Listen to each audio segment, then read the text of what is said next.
Welcome back to Copper Star Precision, the channel dedicated to getting you more points at your competitive shooting matches. I know we talk a lot of rimfire stuff, but we're here at Airguns and Optics with Jay, and we're here to talk about airguns. You guys saw some of the match footage with my Panthera, and that's made possible by this guy here down in Mesa, Arizona. So if you've ever been curious about airguns, this is the guy to ask. And we were talking, before I got into the airgun stuff, and we decided on the Panthera would be the right fit for me. We were talking about airguns and how far they've come in terms of features and accuracy, and we're now giving those dirty powder burners a run for their money sometimes when it comes to these matches.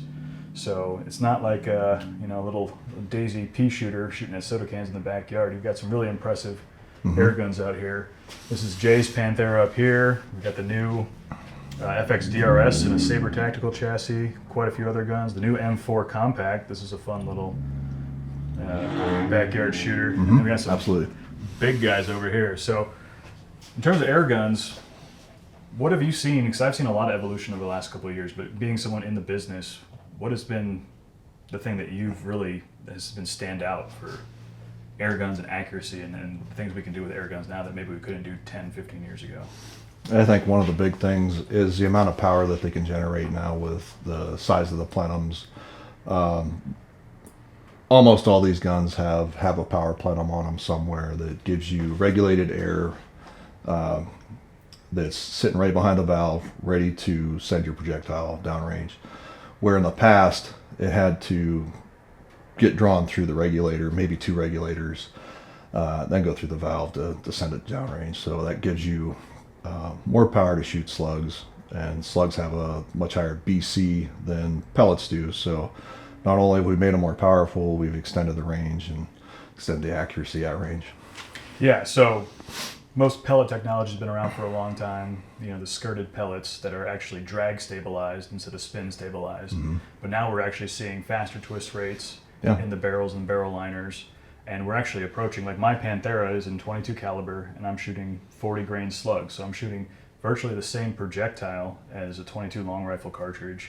A little bit slower speeds because it tends to be a little bit more stabilized at that speed. But if I wanted to, I could push it to rimfire speeds.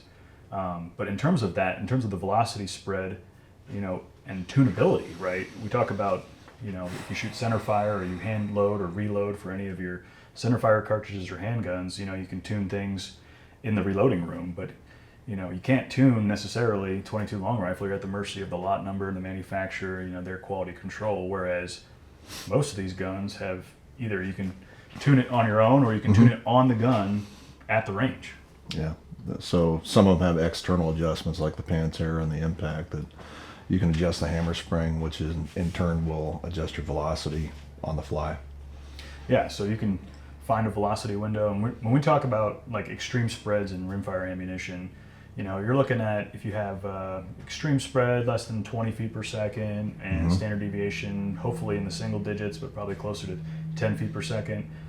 If you got a good tune, what can you find in an air gun?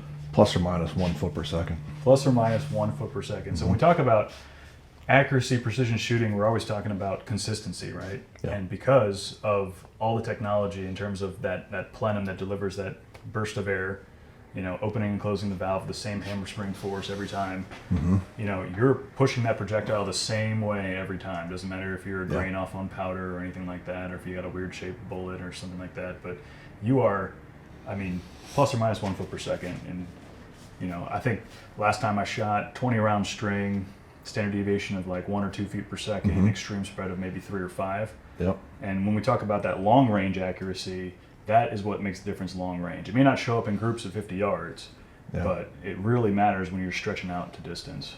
So, absolutely. What are some of the things you're looking forward to sort of in the world of air guns going forward? You were at SHOT Show. Did you see anything air gun related that you're excited for coming down the pipe? Not really. No? That's what I was looking for, but I kind of created it myself. I talked to some barrel manufacturers about, making some better barrels. That way, the guns and the tunes are less affected by temperature changes. I think a lot of the issues I have with my gun going from shooting in the morning and shooting in the afternoon is the temperature of the barrel and the barrel, moving just a little bit.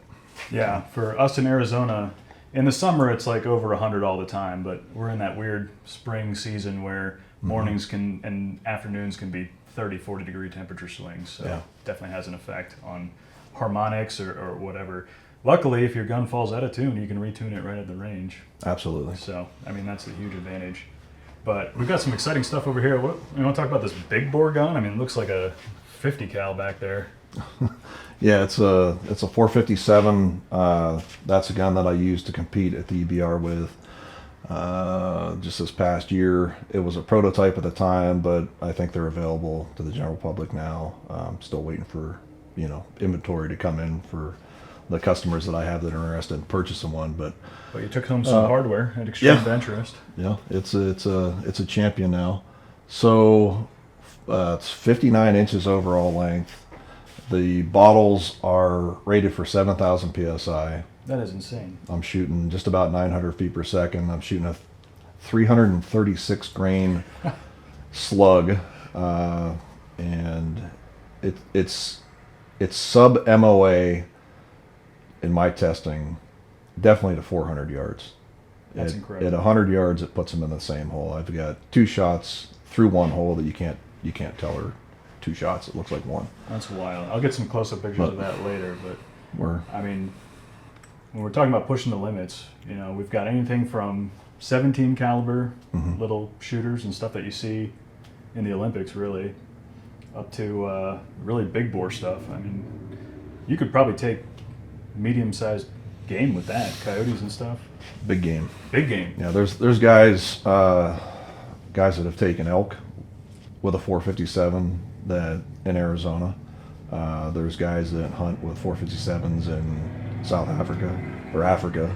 They're hunting big game. Guys that shoot bear. They've done some testing. I wasn't there, but they're talking over 30 inches of penetration through ballistic gel with a 457, which is just amazing to me. With air.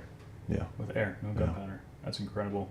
We're going to be making a lot more videos with Jay here in the future, so if you have any questions or comments for Jay, reach out down below in the comments. I'll relay them to him. We'll get stuff answered. We'll start making videos about whatever you guys want to hear about. If you're interested in the world of air guns, I know that match footage with the Panthera got a lot of traction, and people are really curious about, that aspect of it. Because one thing that we didn't talk about is, are these things regulated like firearms?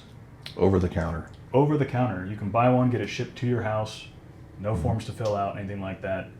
And at least in Arizona, as far as I'm concerned, and my understanding of the law, they're not even considered firearms. No, there's no fire in them, so it doesn't apply. Doesn't apply. So definitely an interesting world, lots of new technological advances, and we'll be bringing you lots more content from Airguns and Optics here with Jay. Jay, thanks for the time. Thanks.